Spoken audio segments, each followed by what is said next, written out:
Hello everyone, welcome back to Kirklees Guitar School. So this is week 5 of our improvising challenge that we've run. So I decided to add an extra week onto the back end of this challenge because I feel like we needed there's a couple of little sort of loose ends that I wanted to tie up. So the whole point of this challenge was to get you improvising with backing tracks over a blues and just give you a brief kind of synopsis of how I would teach you to start improvising initially.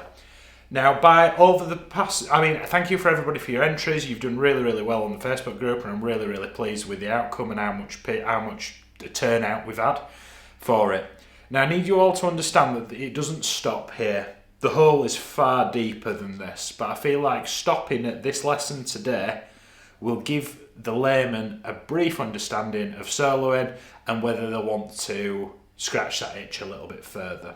I think it's also important to say that my lessons aren't just about improvising, and the Facebook group isn't just about improvising. So I wanted to kind of put a pin in it for now and potentially go look at some other bits, and then we'd revisit this later. If you think of another series that you think this format would work really well for a topic around guitar, let me know in the comments.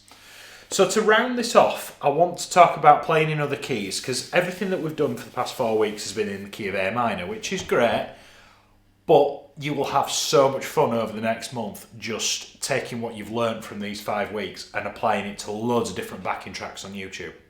So I want to take what we've learned so far, build upon it for improvising in B minor, G minor, E minor, B blues, E blues, G blues, etc. And I want to clarify that a little bit at the back end of the video, so make sure you hang around for that. So, what is a key? A key is a collection of notes that work really well together. We organise keys and groups into notes of groups of 7, and we'd say something like Bad Moon Rising's in the key of D, Sweet Caroline's in the key of C, Sultans of Swing's in D minor. You need to know as an improvising guitar player what scale to use. Now, everything that we've done so far has been using the minor pentatonic scale. Like I said, the hole gets a lot deeper, but I don't want to pile loads of different scales at you. I just want you to have a brief understanding with a couple of scales and decide whether it's for you. Now, the A minor pentatonic looks like this. I'm just using the first position for these examples just so this lesson doesn't take forever. Right, we've been playing that shape for the past month. Granted, you can go up into second position and up into third if you want, but I just want you to understand this around first position, and then if you want to go a little bit deeper down the rabbit hole, you can do it at your leisure, okay? Now, that's the A minor pentatonic. That shape starts on an A note. Now, again, just layman's terms, we are just at the beginning of this. I don't want anyone on Reddit getting cross with me. The first way to think about this is the first note is an A, so that makes that A pentatonic, A minor pentatonic. If I was to change this note to somewhere else but use the same shape, say here, I've still got the same shape where like I start on my root note, up 3 frets, down a string, 2 frets gap, 2 frets gap, 2 frets gap, 3 frets gap, 3 frets gap. Can you see how the shape is the same? I've just moved it to another part of the neck. Now before we move on, I'd like you to play the A minor pentatonic for me now. Do it with me now. Just in one direction. You don't have to be that fast. Now I want you to move that shape up 2 frets. So instead of starting on fret 5, you're starting on fret 7. Same shape, 3 fret gap, 2 fret gap, 2 fret gap. Should look like this.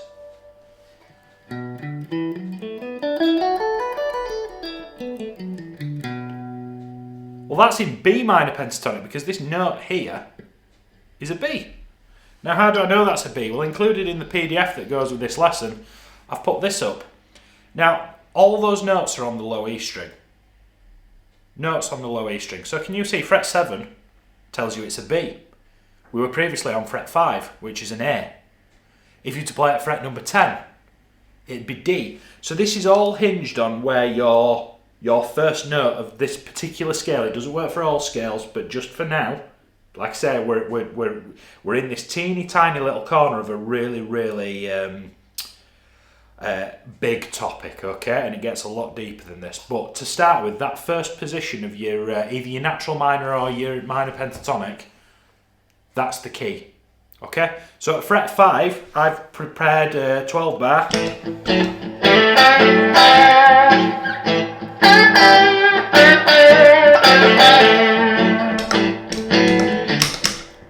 So that's the key of A minor. I am going to have to change this. So let's delete that. I'm going to play something in B minor.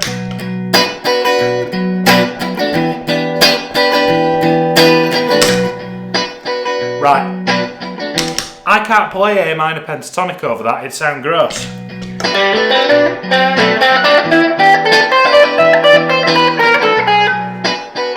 Sounds a bit too much like jazz. But if I use this one,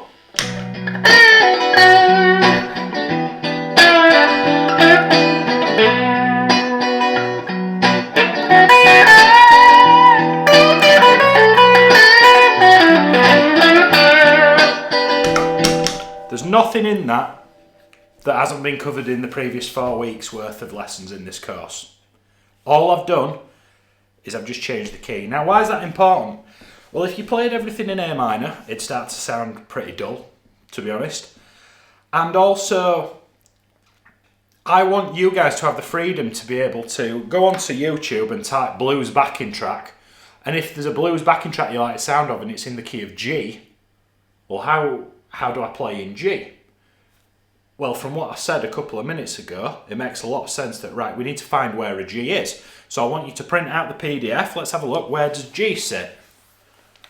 Okay, 3rd fret. So if I play that minor pentatonic position from the 3rd fret,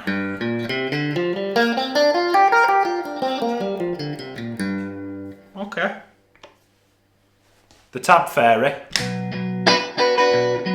just getting rid of my loop. Right, let me play something in G.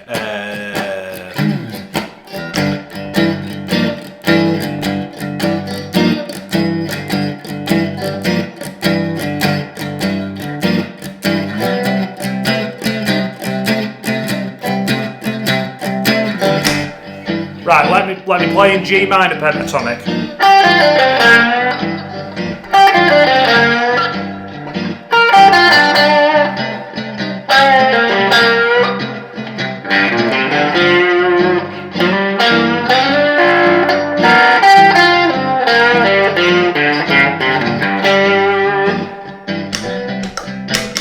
You see how this all fits? We're just moving where that shape starts from. And your 2nd, 3rd, 4th and 5th positions of your minor pentatonic will bolt onto that. Now what I want you to do for the first week or so, don't break out of that first pentatonic box. In the link for this video, in the description for this video, I'm going to link 4 backing tracks in 4 keys. First key is A minor. 2nd key is B minor. 3rd key is G minor. So you see, like we've been going up so far, but you can actually go the other way as well. G starts on the 3rd fret. And then finally, E minor, which is right up at the dusty end. Now, that's all the way up here. I want you to get used to the idea that it's a movable shape and you move it, you manipulate that shape to get what you want out of it. And that's how I don't remember every guitar chord and every scale that there possibly is. What I remember is how to manipulate what I've got in there to get what I want. And that's how you keep it all in your head before and so it doesn't dribble out, okay? I feel like that's a really fitting kind of end to this sort of little mini course on it. I'm going to do a full video. I'm going to put all 5 weeks together into one big video and then one big PDF for this. So if you're watching this after, at time of recording, we're in February 2025. If you're watching after this, you can sort of take it all in chunks and see it as one big PDF.